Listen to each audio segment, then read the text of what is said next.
Alors vous avez peut-être saisi, on va parler du mariage aujourd'hui. Alors peut-être pour certains ont remarqué, au mois d'octobre, on a déjà fait deux épisodes sur le mariage. On avait parlé du rôle du mari et du rôle de la femme selon la Bible.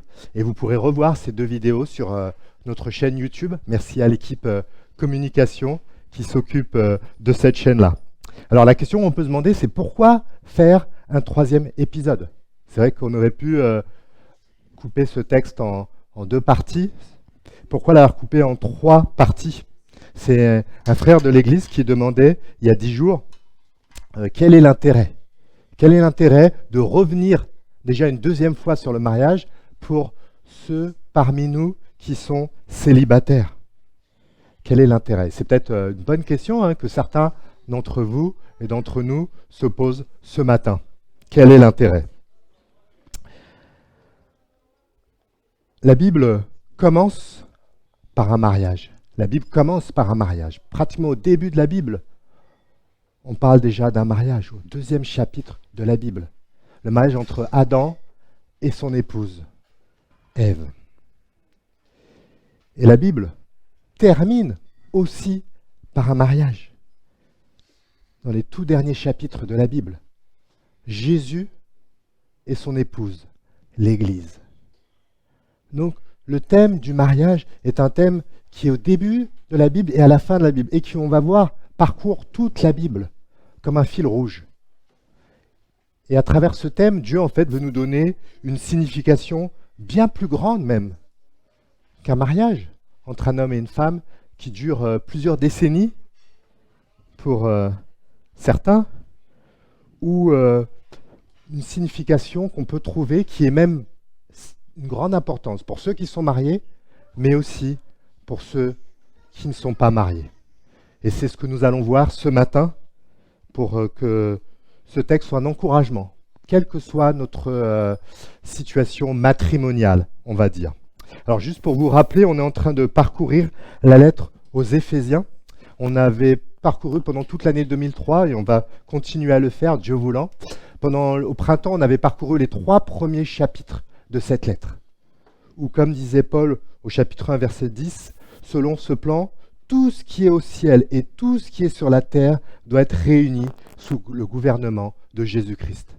Donc Paul a écrit en fait c'est la dernière lettre qu'il écrit à une église où il n'y avait pas de problème dans cette église d'Éphésiens, il n'y avait pas comme d'autres églises, mais comme une dernière lettre, il a voulu leur dire de manière forte quel est le plan de Dieu.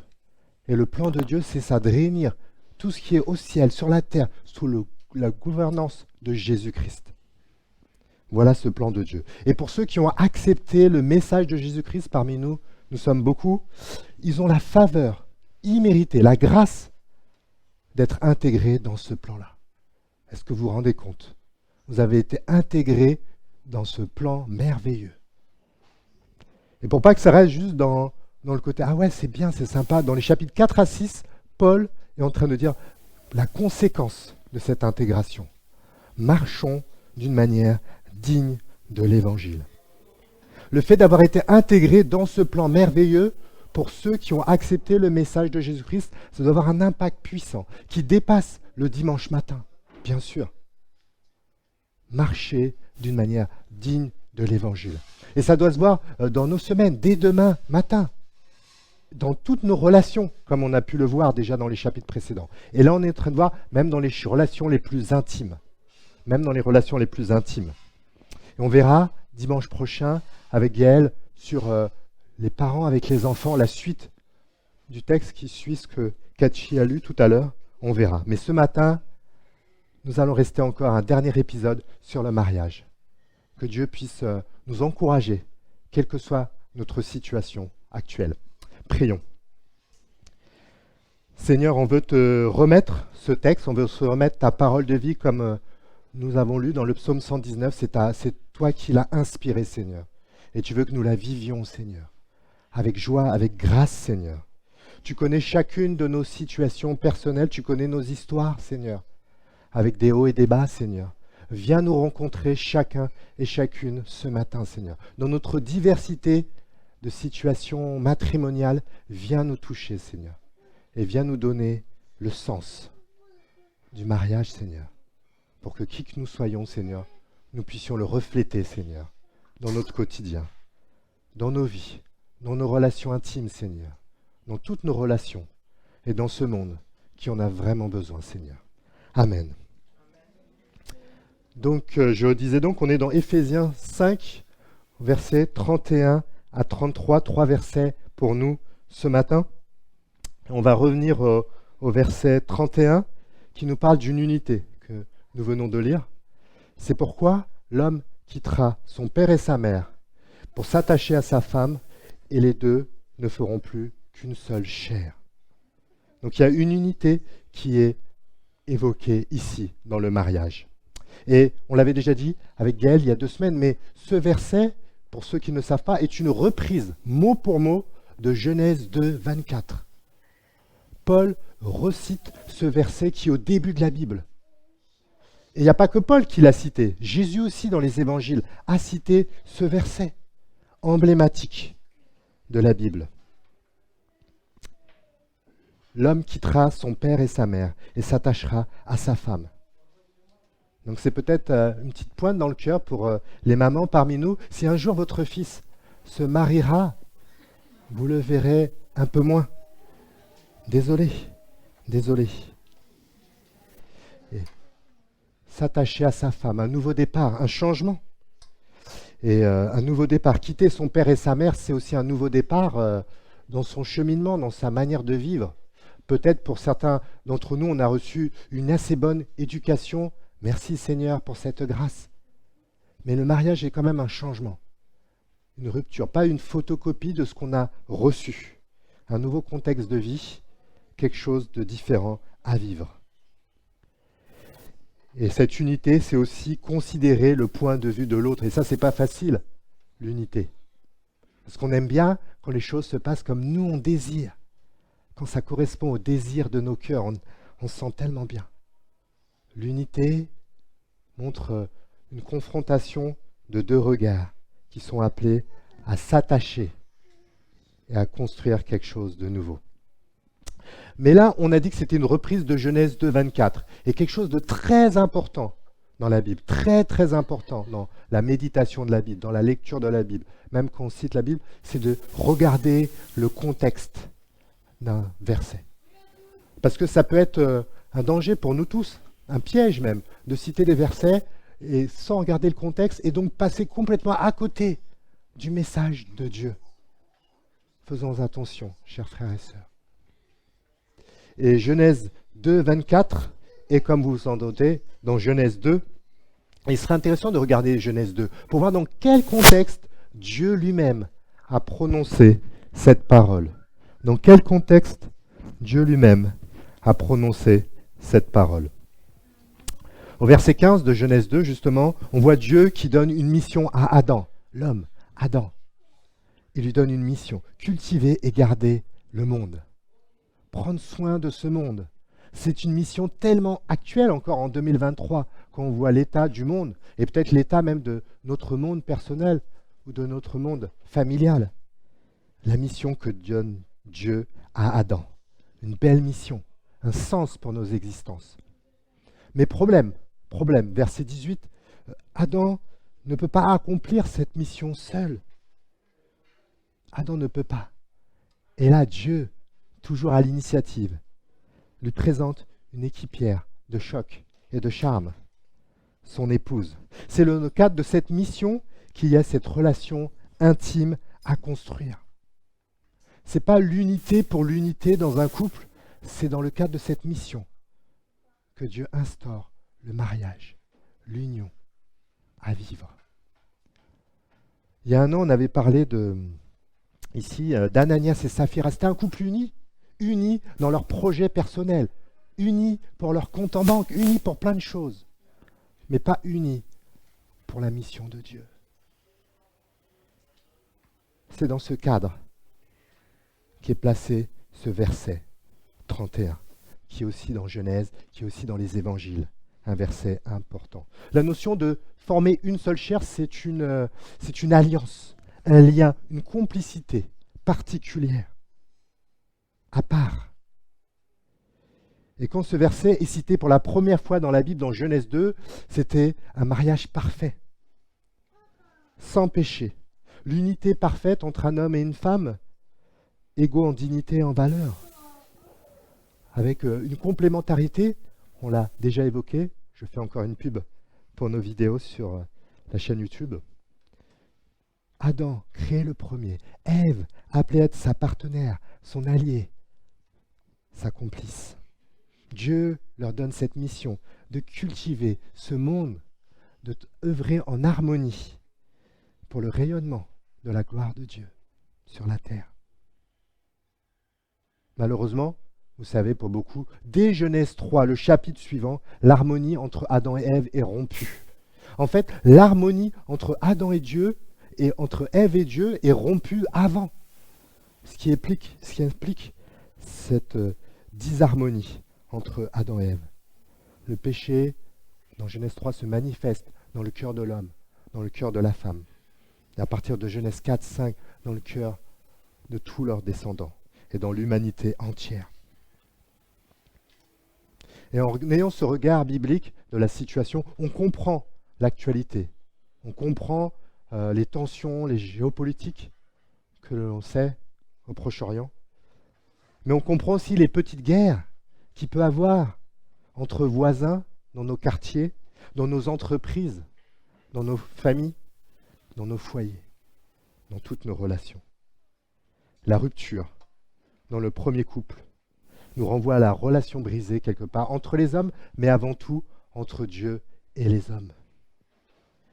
Et quand Paul parle de cette relation du premier couple, dans Genèse 2, 24, en tout cas dans Éphésiens 5, 31, tout de suite, au verset 32, il va parler de la relation entre Dieu et son peuple. En fait, le mariage entre Adam et Ève est un type de Jésus-Christ. Un type, pour les spécialistes de la Bible, ce n'est pas un type, un gars, non, c'est autre chose. C'est un peu une illustration qui est faite pour parler de Jésus-Christ avant qu'il arrive. Et cette relation du mariage est une préfiguration de la relation entre Christ et l'Église, dont Paul parle au verset 32. Il y a là un grand mystère. Je parle de ce que je viens de dire au sujet du Christ et l'Église. Le verset 31, Genèse 2, parle déjà de la relation à venir entre Christ et l'Église. Quand Dieu parle du mariage dans la Bible, cela ne s'arrête pas à notre horizon terrestre. Parce qu'un jour, notre horizon terrestre s'arrêtera un jour. Même les mariages ont une durée limitée. La semaine dernière, on a eu David Dixon, certains se rappellent, et qui nous a bénis par sa prédication. Et il a été marié avec Joyce, son épouse, pendant 54 ans. Peut-être, sûrement personne parmi nous a été marié pendant 54 ans. Dans notre salle, en tout cas. C'est beaucoup. Mais même pour David, qui a vécu ses 54 ans de mariage, il sait que ça a eu une finalité, une fin. Il le ressent dans sa chair, dans son cœur. Il le ressent. En fait, tout ce qu'on vit ici-bas n'est pas la finalité de tout. Et quand on voit l'actualité, quelque part, heureusement qu'il y a une espérance qui dépasse notre monde. En fait, le mariage chrétien pointe vers le mariage parfait. Pointe. Ce n'est pas juste Jésus qui a recité Genèse 2, mais bien avant, dans l'Ancien Testament, dans la partie de la Bible qui parle de la vie avant que Jésus arrivait, on parle déjà de cette illustration. Le mariage déjà dans l'Ancien Testament est une illustration de la relation entre Dieu et son peuple qui est l'épouse. On pourrait voir ce matin, on n'a pas le temps, mais dans le détail, des passages des prophètes. Ézéchiel 16 qui brosse un portrait magnifique de la beauté de cette épouse avec laquelle Dieu se lie. Un exemple. Pour parler de sa relation avec son peuple, Dieu utilise le mariage comme une illustration. Mais dans les prophètes aussi, par exemple dans Osée, dans les 3 premiers chapitres, cette relation et l'attitude de l'épouse qui est le peuple de Dieu, est vu comme un adultère. Parce que le peuple de Dieu préfère les dieux païens.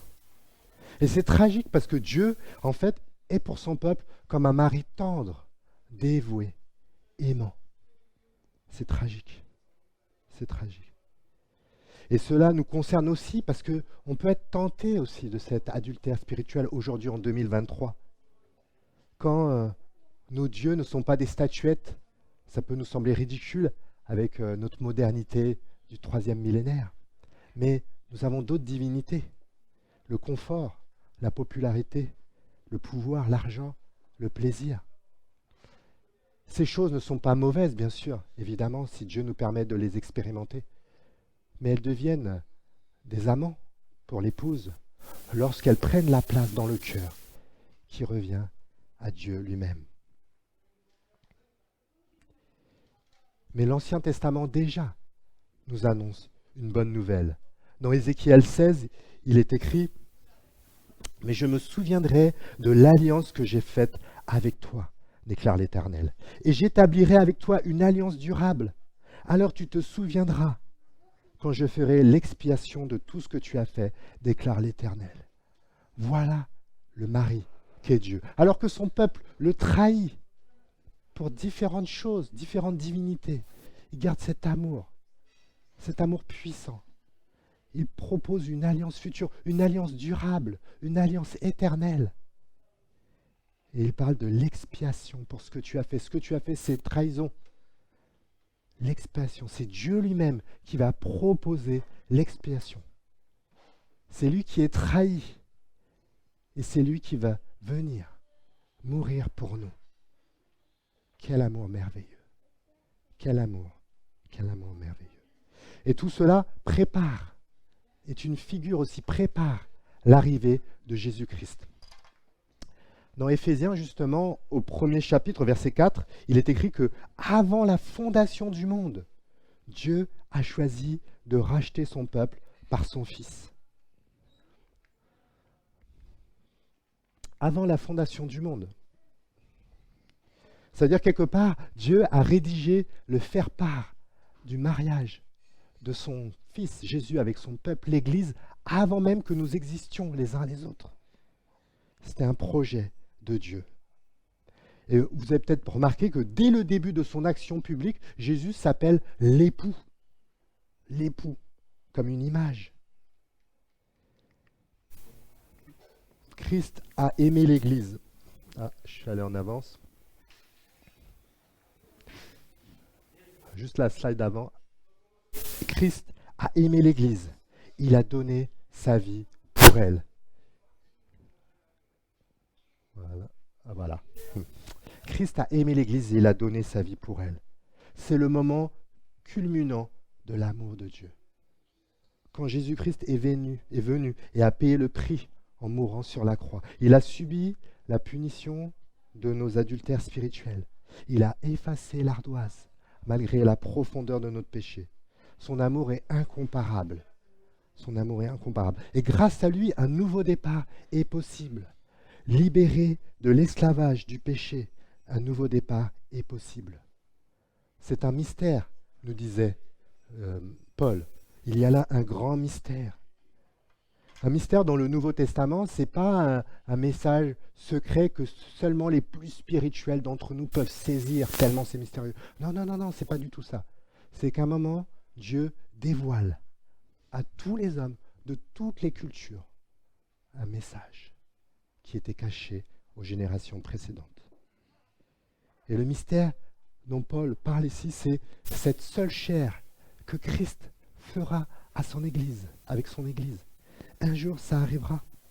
Et Dieu a communiqué ce mystère dans les derniers chapitres du dernier livre de la Bible. Apocalypse, au chapitre 19, versets 6 à 9. Alléluia! Loué soit Dieu, car le Seigneur, notre Dieu Tout-Puissant, est entré dans son règne. Réjouissons-nous, exultons d'allégresse et apportons-lui notre hommage. Pourquoi? Voici bientôt les noces de l'agneau. Sa fiancée s'est préparée et lui a été donné de s'habiller d'un lin pur, éclatant. Ce lin représente les actions justes de ceux qui appartiennent à Dieu. L'ange me dit alors, écris, heureux les invités au festin des noces de l'agneau. Et l'agneau aussi est un type de Jésus-Christ. Encore, rappelez-vous, c'est une préfiguration à l'avance. Au temps du peuple hébreu, avant la venue de Jésus-Christ, on tuait un agneau pour recevoir le pardon de nos péchés, un agneau sans défaut. Et Jésus-Christ est l'agneau, avec un A majuscule, qui a donné sa vie pour nous, qui se sacrifiait une fois pour toutes, pour un nouveau départ. Et ce n'est pas juste un nouveau départ. La Bible nous dit, et ça peut étonner certains parmi nous, que Jésus va revenir un jour pour s'unir de manière complète, totale, avec son peuple. Un nouveau départ. Un nouveau départ. Heureux ceux qui ont reçu le message de Jésus-Christ, parce qu'ils sont invités au festin des noces de l'agneau. Heureux les invités pour ce mariage. Avec les événements de l'actualité internationale, peut-être vous entendez, j'ai entendu quelqu'un, et puis sûrement vous aussi, peut-être vous le pensez que voilà, Jésus va forcément bientôt revenir. Là, je suis persuadé de cela.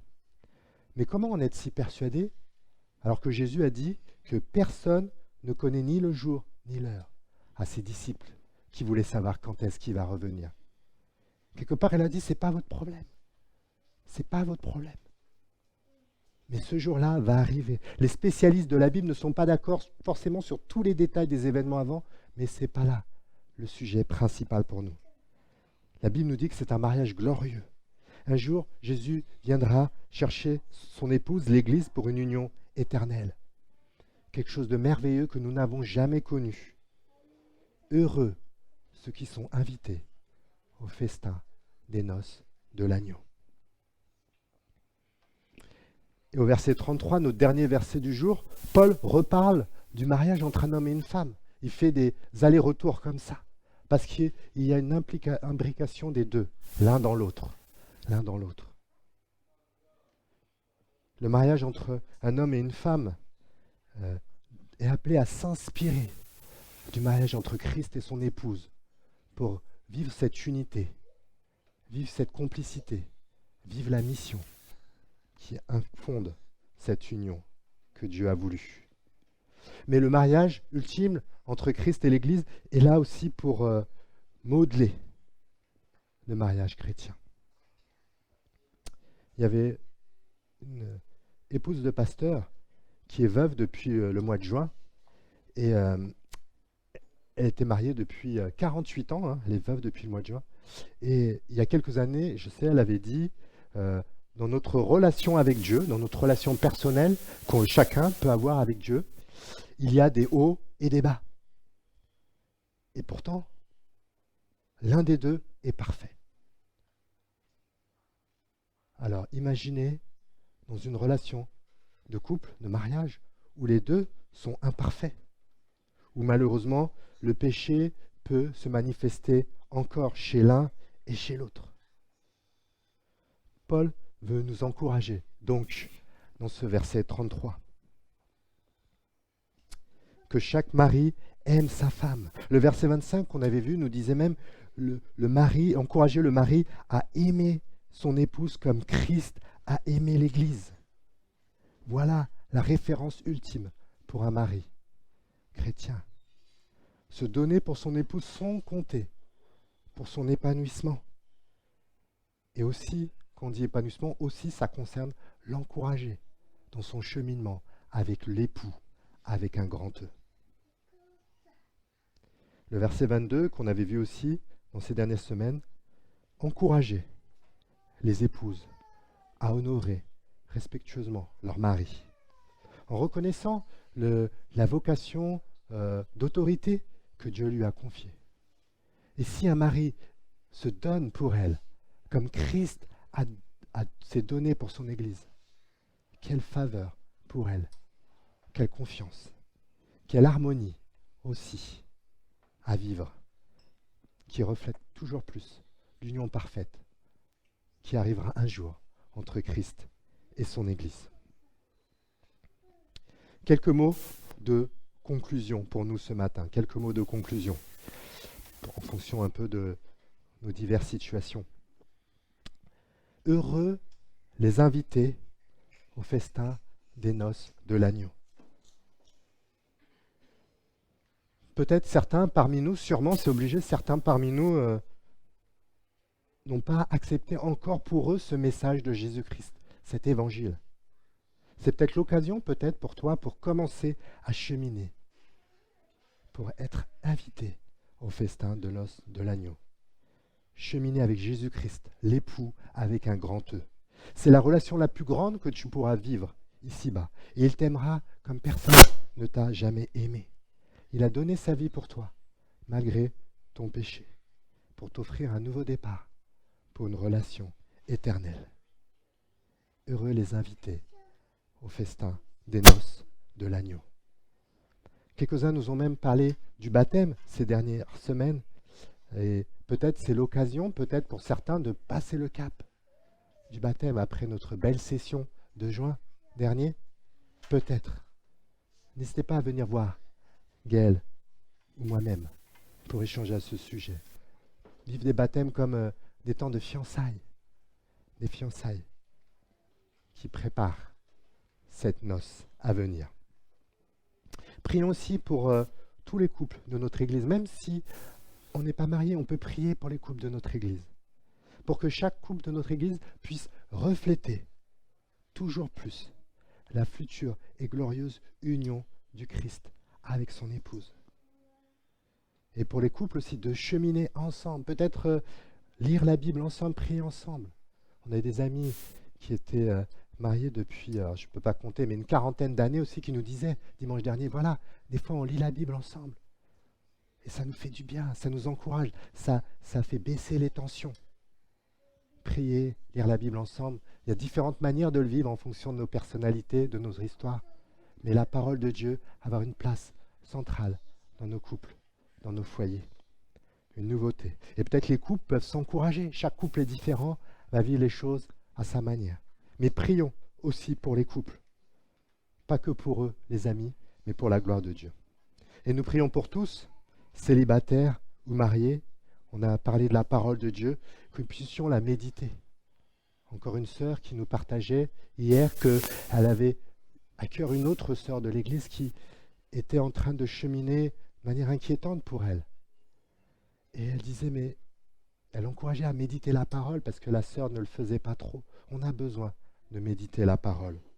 Chacun d'entre nous, qui que nous soyons, hommes ou femmes, célibataires ou mariés, pasteurs ou non pasteurs, on a besoin de méditer la parole de Dieu. Méditer régulièrement pour voir la personne de Jésus-Christ, pour ne pas être blasé. On a chanté ébloui. Méditons la parole pour être vraiment ébloui par sa personne. L'Ancien Testament déjà parlait de lui. Il est la personne centrale. Et en méditant sa personne, en méditant son œuvre, en méditant ce mariage, il va transformer nos cœurs. Comblés en Christ, les autres vont voir des transformations en nous. Ils vont voir que nous avançons dans cette marche digne de l'Évangile. Encourageons-nous les uns les autres à vivre cela. Ce sera une bénédiction pour nous, par les transformations que nous allons vivre personnellement, merci Seigneur, mais une bénédiction aussi pour nos proches qui vivent auprès de nous, plus ou moins selon nos situations, une bénédiction pour tous ceux que nous allons rencontrer, une bénédiction pour notre monde qui en a bien besoin. Marchons ensemble d'une manière digne de l'Évangile. Prions. Seigneur Jésus, merci pour qui tu es, Seigneur. Nous avons chanté ébloui tout à l'heure avec cœur, Seigneur, et nous étions sincères, Seigneur. Aide-nous à être éblouis par ta personne, Seigneur, à être émerveillés par qui tu es, Seigneur. Ne fais pas de nous des personnes blasées, Seigneur, de toi, Seigneur. Que par ta parole, tu nous transformes, Seigneur, tu nous montres qui tu es, Seigneur, et tu nous donnes à cœur de contribuer, Seigneur, à garder ce monde, à cultiver ce monde, à cultiver nos relations, à cultiver nos mariages pour ceux qui sont mariés, à cultiver nos foyers, Seigneur, à cultiver ta gloire, Seigneur, dans nos vies. Et je te prie pour chacun d'entre nous, on te prie pour les couples dans l'Église, on te prie pour ceux qui aspirent à se marier dans l'Église, conduis chacun, Seigneur, sur le chemin, Seigneur. Merci parce qu'un jour, tu viendras nous chercher, Seigneur. C'est la promesse de ta parole, Seigneur. Touche le cœur encore de ceux qui hésitent, Seigneur. Heureux ceux qui sont invités au festin des noces de l'agneau, Seigneur. Amen.